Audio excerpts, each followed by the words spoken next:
We had our son in November of '88.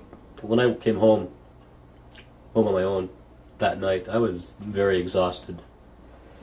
And I slept. I remember I slept very long and deep, and by the time I woke up the next morning, by the time I got up and showered and up to the hospital again, it was around 10 o'clock, 10:30 in the morning. And I remember my wife was very upset with me for coming up so late. And she said, she basically laid a guilt trip on me. My first full day with my son, make me feel bad because I wasn't up early. We'd been married about 9 years, I guess, when we had Ashley, and she was absolutely wonderful. Our marriage was lacking communication, understanding, love. We wasn't talking a lot, so with him with the soccer and I home, it was very hard. Because he used to show his kids more love, and I was the fifth. I never used to be number one. Our daughter, Natalie, was born 22 months after the birth of our son. We had done quite a bit of living and traveling in those 22 months. Even at that early stage, there was a bit of a cloud on my relationship with my children. It was a terrific experience. Right up to before Ashley was born, I was,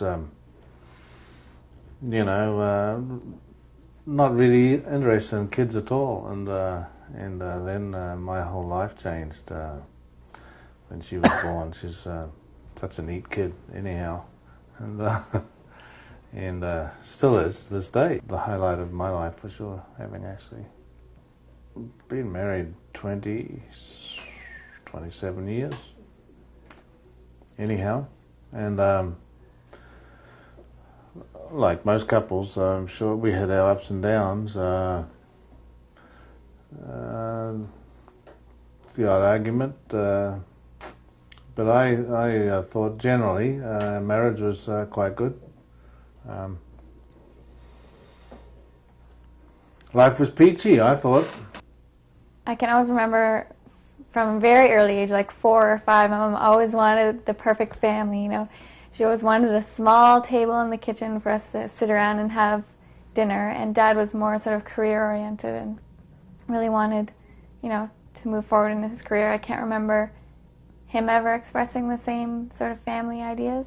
My job or career goals were kind of maybe put on hold or secondary.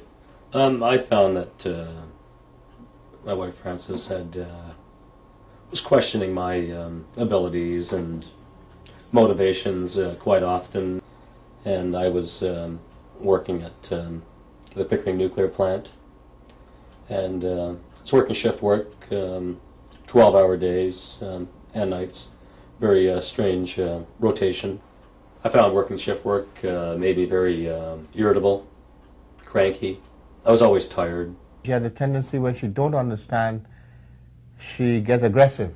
I guess Barry's a very strong personality, and he's always just done whatever he wanted to do without really negotiating.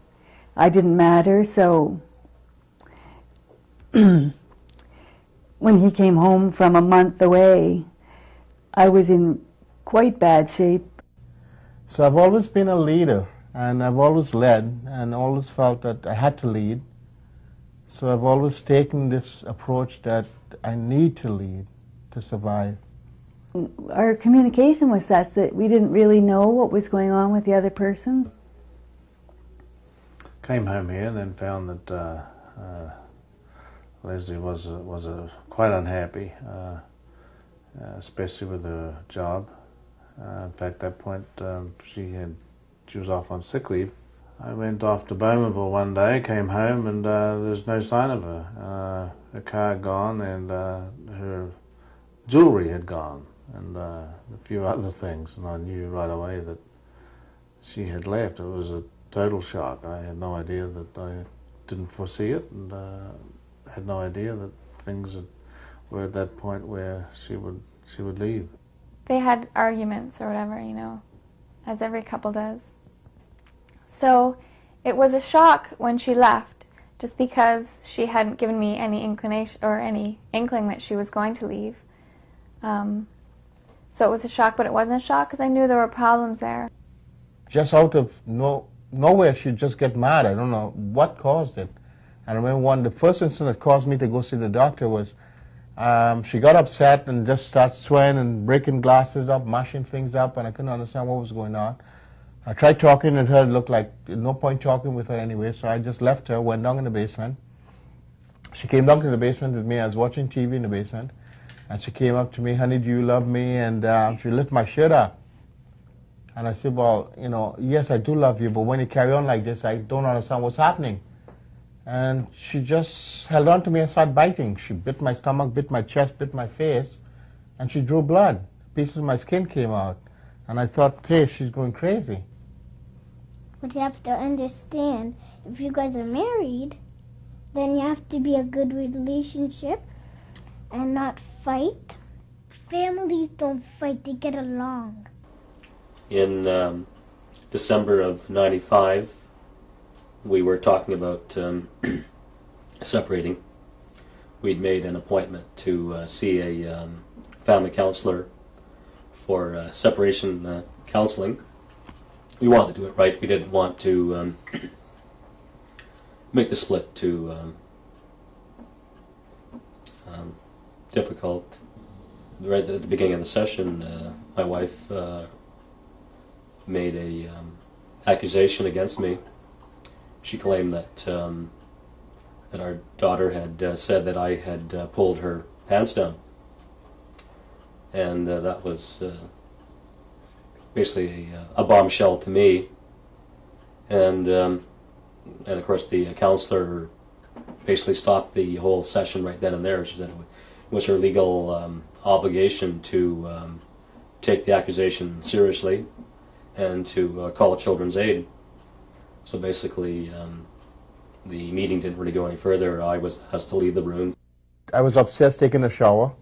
When I came out to the bathroom, she approached me, still mad, still swearing, still carrying on. And when I turned around to face her, she hit me in the head with a bowl or something, which drew blood. Blood was running down my face, and she started breaking things up. So I ran to the phone, called 911, and when the police came, the first thing they did, they had me up against the car, and pushed me up against the car and put my hands behind my back. And after trying to convince them that I'm not the one, then they realized that, hey, we've got the wrong person. When I told them that I was the one that was attacked, the female officer said to me, we weren't trained to deal with wives attacking husband. We are trained to deal with husbands attacking wife. In any family dispute that we normally go to is always we take the husband away from the home. No, I was in shock, in denial, but I was so anxious to prove that this was all a mistake and I was innocent. I cooperated fully. I didn't want the Children's Aid to be able to say that I was being difficult or uncooperative. And I basically left that night. I said goodbye to the children. Children's Aid took I felt a lax approach to the investigation. They seemed to be very, very adamant to get the investigation going, get me out of the home, assume the worst, assume I was guilty, but then seemed to take a very, very lethargic manner in investigating it. There was always seemed to be a more serious case coming up. I guess I just didn't feel like he cared about me because he wasn't really around and wasn't really talking and didn't seem to be really understanding what was happening. So on impulse, one day I just left and went to my mother's. And I was quite ignorant of what was going on. I had no idea that Leslie was feeling the way she was, so it was obvious that we weren't communicating.